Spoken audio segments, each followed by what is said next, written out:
खेत मच्छंदर गोरखाया में आप सबका स्वागत है।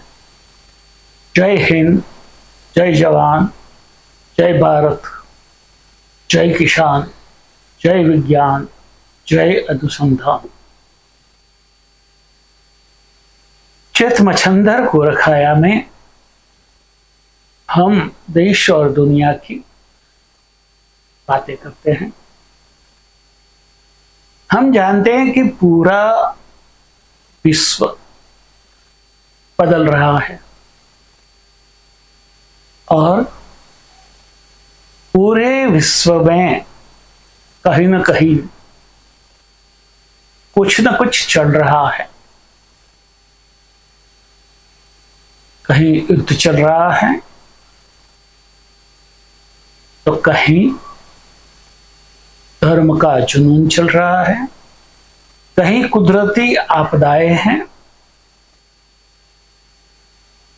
सब अपने अपने समस्याओं में उलझे हुए हैं और फिर भी वो दूसरों के अंदर टांग लगा रहे हैं।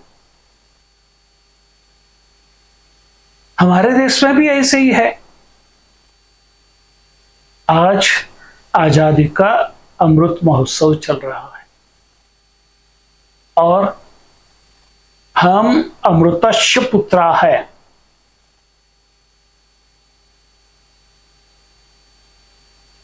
ये बात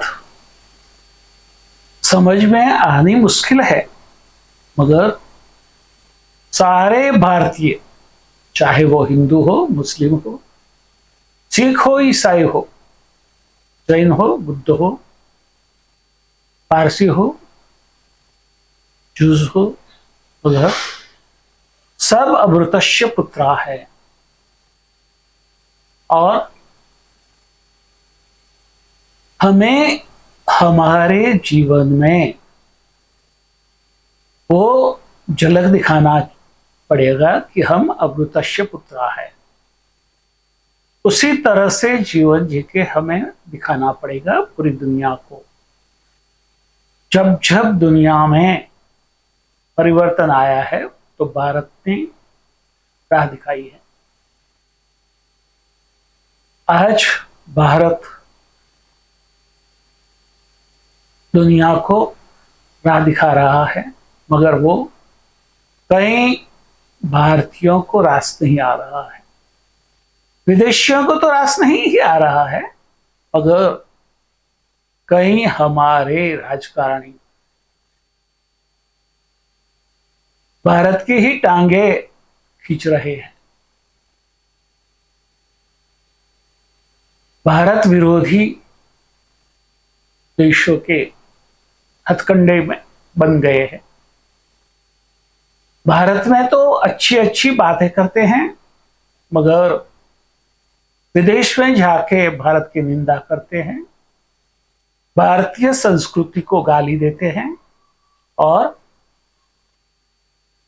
खुश होते हैं। और ऐसे कई भारतीय हमारे अंदर भी हैं जो भारतीयों को गाली देने से खुश होते हैं। तो ये लोग भी समझ ले कि आप खुश मत हो, वो गाली आपको भी है।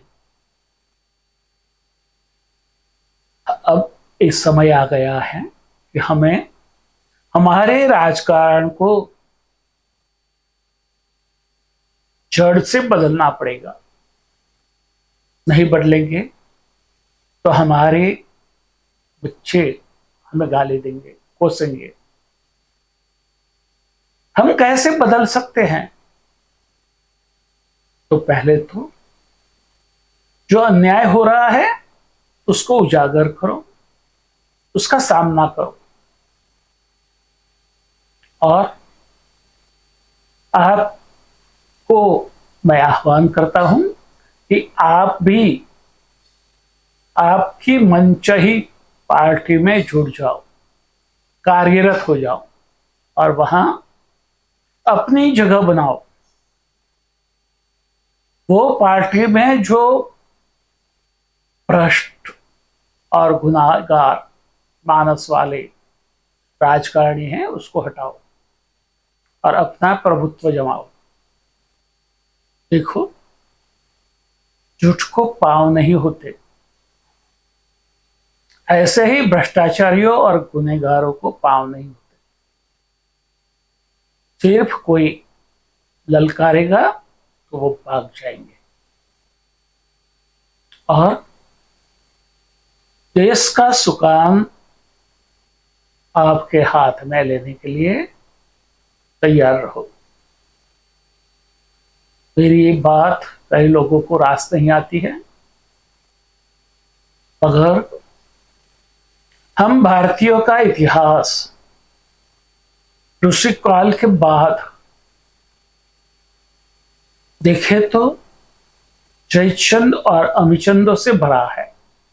आज भी हमारे देश में जयचंद और अमिचंदों की कमी नहीं है। उसको हमें सावध रह के हटाना है।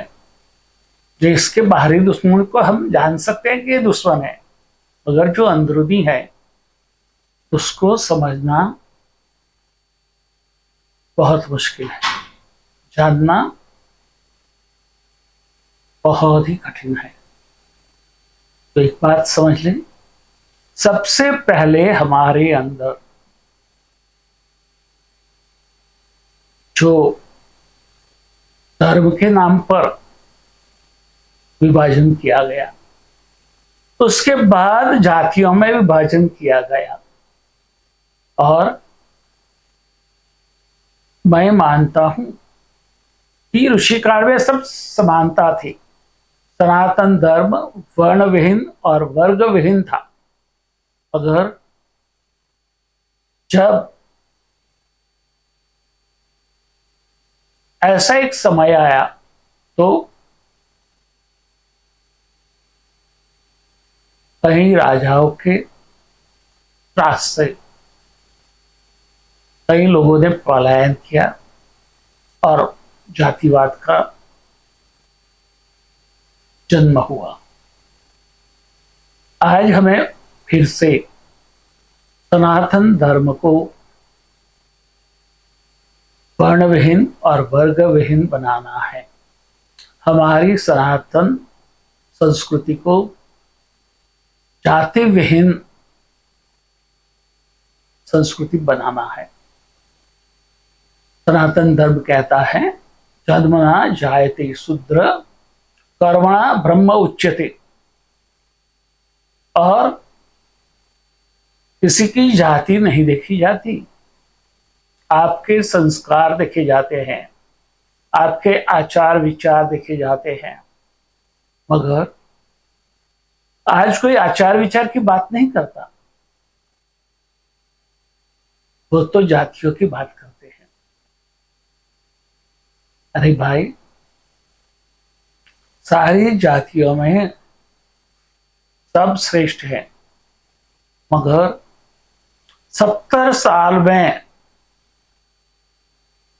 ओबीसी के लिए, एससी एसटी के लिए जो बजट दिया गया, वो बजट ऐसे खर्च हुआ, उसकी जो एक इंक्वायरी की जाए तो पता चलेगा कि इतना सारा पैसा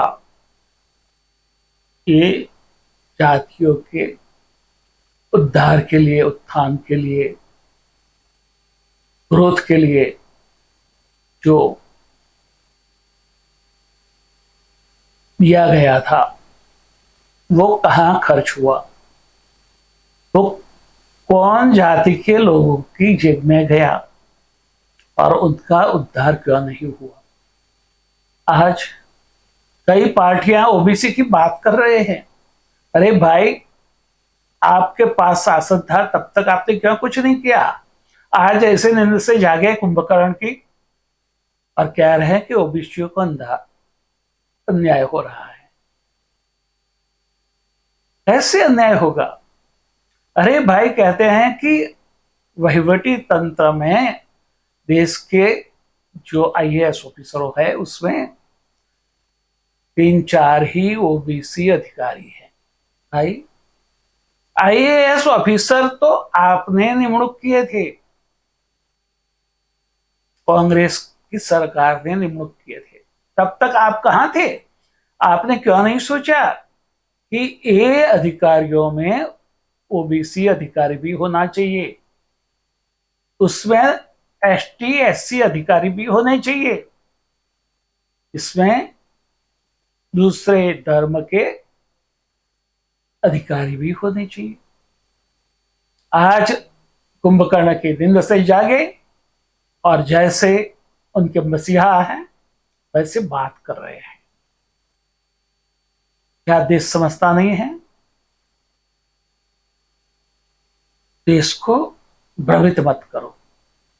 देश का विकास करना है तो सरकार के साथ रहो।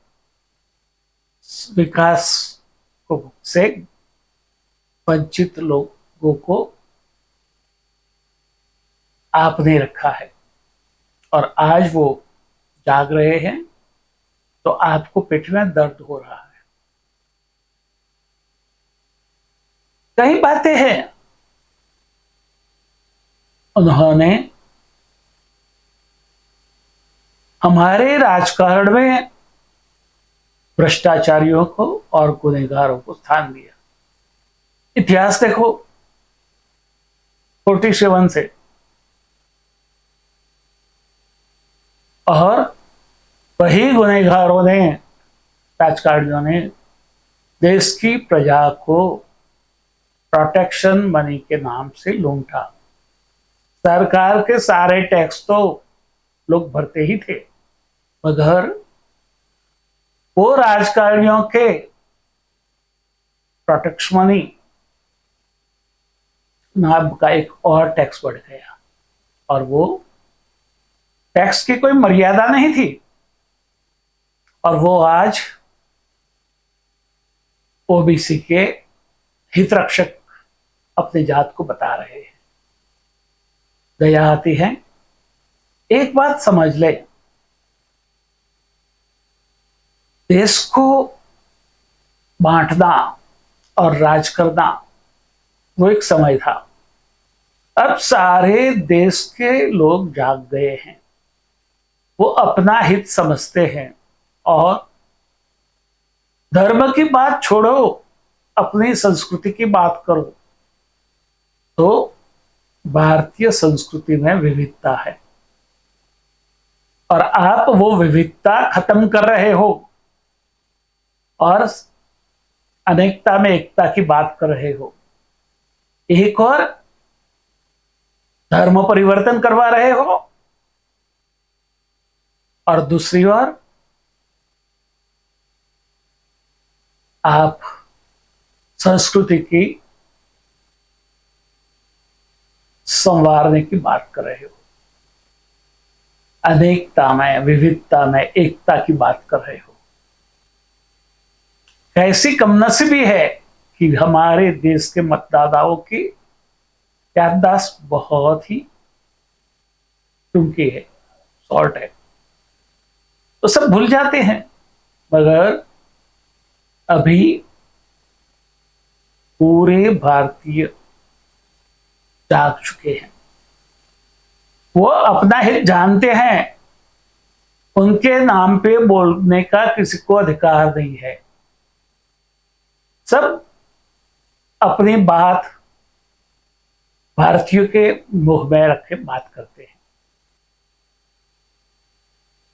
वही भारतीयों के हितैषी हैं और वो भारतीयों को अच्छी तरह से पहचानते हैं, उसकी तकलीफों को जानते हैं और वही बेचारा भारतीय कह के उनकी बातों को उजागर करते हैं। अरे भाई, आपके पास अढळक संपत्ति है, भारत में मकान नहीं है तो क्या हुआ? विदेशों में तो बहुत मकान है। लंदन में के पोश एरिया में आपके कितने मकान हैं, रेसिडेंस है, वो जरा देखो, बताओ ना, आपने कैसे कमाया?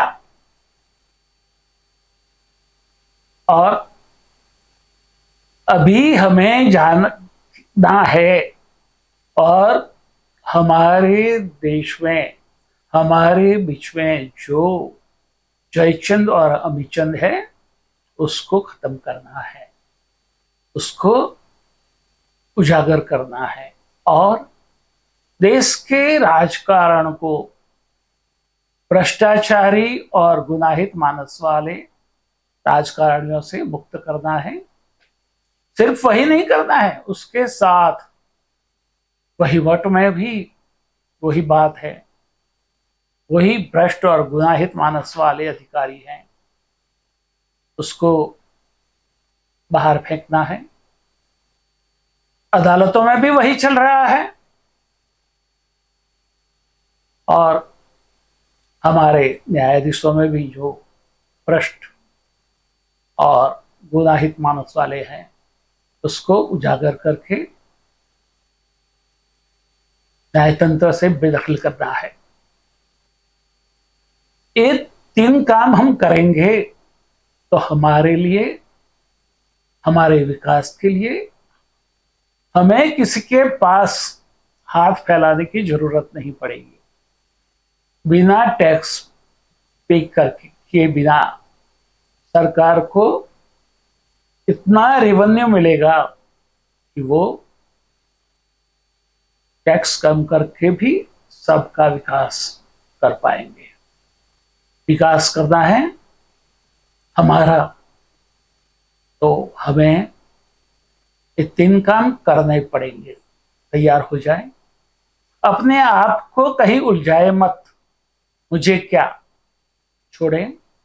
और आपकी चहेती पार्टियों में, मैं ये नहीं कहता कोई पर्टिकुलर पार्टी में जाए, जो भी पार्टी को आप चाहते हैं, आपकी विचारधारा से अनुकूल है, उसमें प्रविष्ट करें, इसमें कार्यरत हो जाएं और उसमें अपनी जगह बना के देश को बदलने के लिए जिम्मेदारी लें। तथास्तु।